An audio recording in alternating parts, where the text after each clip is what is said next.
2,000 years For later. that, like if you've already had a bad day, then what you're about to go through might be too much. Feel free to go away and come back. I'll be here. Alright, thanks for coming with me on this trip. I'll understand if you have to take a break at any point. Just find a safe place to stop and quit the game. And don't worry, I'll save your progress, always. Even your mistakes. This game is a homage to a free game that came out in 2002, titled Sexy Hiking. The author of that game was Jazuo, a mysterious Czech designer who was known at the time as the father of B games. And B games are rough assemblages of found objects. Designers slap them together very quickly and freely, and they're often too rough and unfriendly to gain much of a following. They're built more for the joy of building them than as polished products. In a certain way, Sexy Hiking is the perfect embodiment of a B game. It's built almost entirely out of found and recycled parts, and it's one of the most unusual and unfriendly games of its time. In it, your task is simply to drag yourself up a mountain with a hammer. And that act of climbing, in the digital world or in real life, has certain essential properties that give the game its flavor. No amount of forward progress is guaranteed. Some cliffs are too sheer or too slippery, and the player is constantly, unremittingly in danger of falling and losing everything. Anyway, when you start Sexy Hiking, you're standing next to this dead tree that blocks the way to the entire rest of the game. It might take you an hour to get over that tree. A lot of people never pass it. Pride, poke addicts, or in the limits of your reach and your strength, trying to find a way up and over. And it sets the truth in that lack of compromise. Most obstacles in video game worlds are fake. You can be completely confident in your ability to get through them, once you have the correct method or the correct equipment, just by spending enough time. In that sense, every pixelated obstacle in Sexy Hiking is real.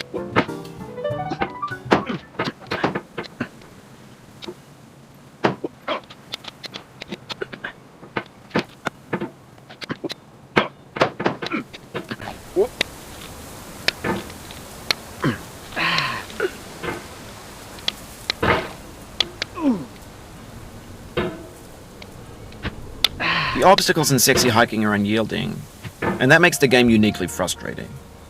But I'm not sure Jazuo intended to make a frustrating game. The frustration is just essential to the act of climbing, and it's authentic to the process of building a game about climbing. A funny thing happened to me as I was building this mountain. I'd have an idea for a new obstacle, and I'd build it, test it, and it would usually turn out to be unreasonably hard. But I couldn't bring myself to make it easier. It already felt like my inability to get past a new obstacle was my fault as a player rather than as a builder.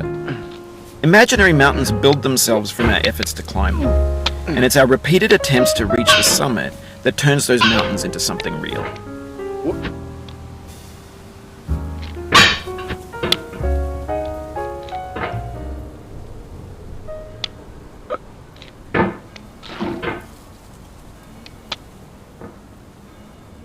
When you're building a video game world, you're building with ideas.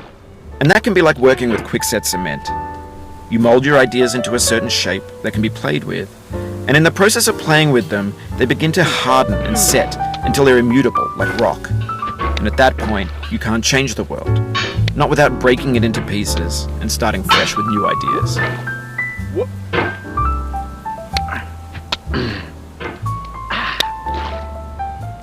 Oof. Sorry about that.